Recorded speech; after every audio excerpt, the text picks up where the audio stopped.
Hello students. So this is the second class of function of operating system, and in this session we'll cover device management, memory management and the file management. In the previous class I already discussed about the processor management, where we have learned about two different kind of scheduling algorithm. One is priority basis, another is the round robin. Now we'll go for the device management. The first one is the device management. The device management is the function of operating system in which device means the external devices, those are added to the CPU, like keyboard, monitor, printer, etc. So different kind of input output devices are connected to the monitor, to the CPU, is known as the devices. And device management is the concept of managing all that device with the CPU. As I told you before, the CPU is much more faster than other devices. So this kind of input output devices are slower than the CPU, so that when continuous working is continuous work done is happening there, then what happens, sometimes the CPU has to wait for the devices respond, and to avoid that situation the operating system manages the devices using two different kind of method. The one is known as buffering, another is known as spooling. Buffering and spooling. The first one is known as the buffering and the second one is known as the spooling. The first one is buffering. Buffering in the sense, inside the disk or inside the secondary memory, the operating system creates a different part of memory for input output devices.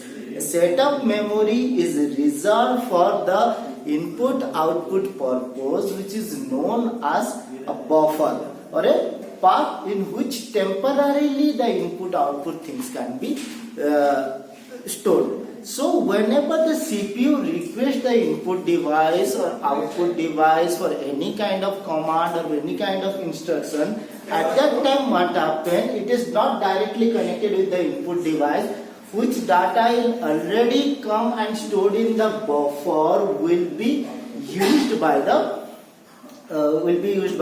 CPU. The second thing is the spooling. In this case, spooling is generally used in a multi-user operating system. Later on, we'll go for multi-user operating system. Now just I'm telling you, in case of multi-user operating system, what happened? More than one user or more than one computer are using the same operating system. So in this case, what happens? Sometimes more than one person or more than one computer are requesting or commanding for a single input-output device. For example, suppose in a network system, 4 computers or 5 persons are requested to print something, and a single printer is shared in the operating system. So in that case, what happens? The operating system create a spool, or that means a set or a queue, in which the first print command has been executed by the printer, the second, third, fourth and fifth are stored in a queue. After completion of the first job, the second job will be executed, next the second, next the fourth, next the fifth. Likewise, the jobs are executed. So these are the two processes. One is buffering, another is spooling, is used for management of the your device. The next thing is the memory management. In case of memory management, the same reason for memory management, the speed of memory is slower than the speed of CPU, so the CPU has to wait for some time. To avoid that purpose, that we are using memory. So how the memory is used by the CPU, first we should learn about that. But in this case, what happened? The memory, this is the CPU in which we have the ALU, and it is connected with the memory. Memory is connected with the disk or secondary memory. It is connected with the disk or the secondary memory.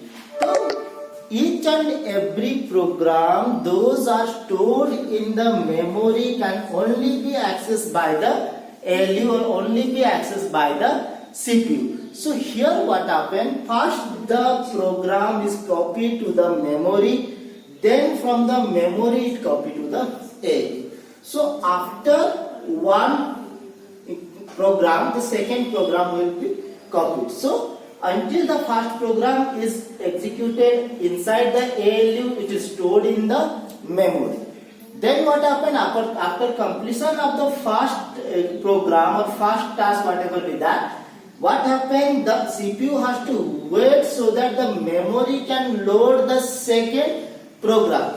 To avoid this situation, there are two type of process has been used. One is called partitioning,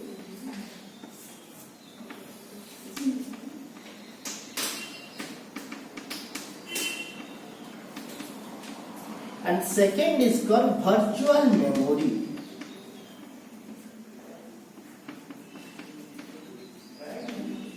One is partitioning, another is a virtual memory.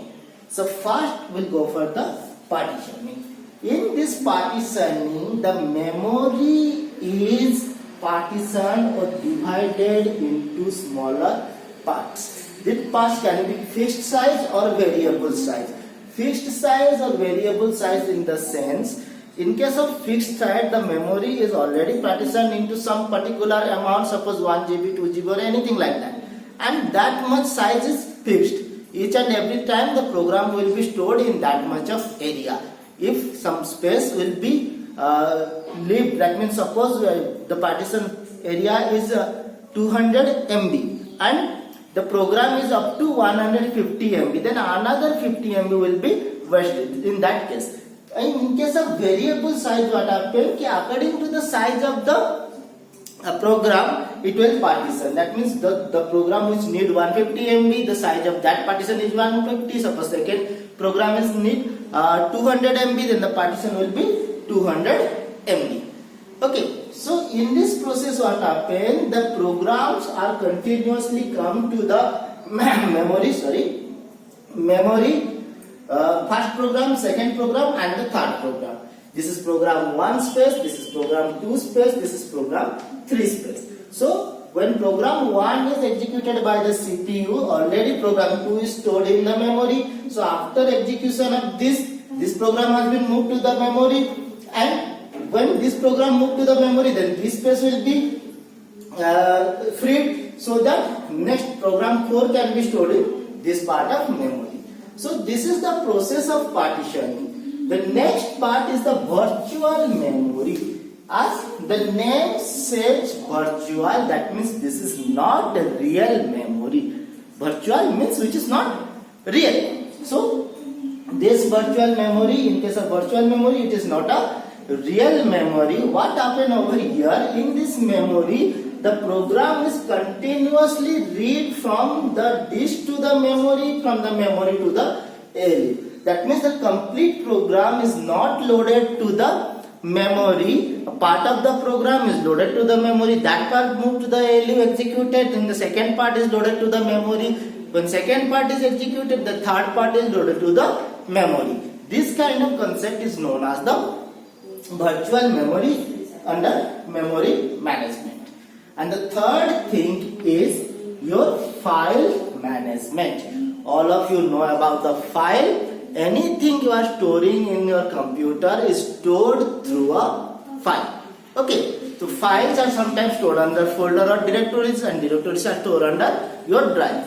So this thing, how the file is stored, what type of file will be stored, where the file will be stored, this thing can be done by the operating system or the task of operating system, or it is the responsibility of operating system to store the file in an efficient manner. In an efficient manner in the search, when you are searching the file, then you can get it easily. So this is known as the file management. For file management, the operating system use a table which is known as FAT, FAT or file allocation table. That is file allocation table. Now this file allocation table stores the information about the file. That means which type of file is this, whether it is a text file or it is a binary file. Text file or binary file. What is the difference between text file and binary file? The text file, content of the text file can be directly shown. Now whatever the content of the text file, if you open the text file, you can get the information.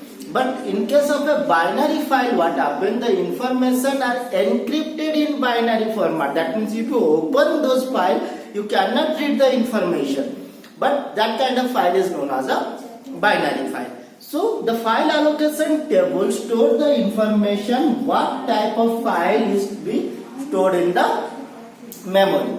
The second information, where that file has been stored, in which folder or in which drive the file has been stored. And the third information is how much amount of memory required for that particular file, whether it is a 30 KB, 40 KB or any 1 MB, 2 MB file, how many memory required for that file.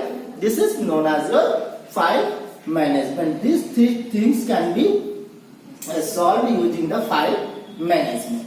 So as function of operating system, the first one is processor management, in which we are using priority scheduling or round robin method. In case of your device management, we can use buffering or spooling. In case of memory management, we are using partitioning or virtual memory. In case of file management, we are using file allocation table. So these are the function of operating system. Okay. So if you have any kind of doubt, be free, be frank. Don't hesitate to ask me the question. Okay.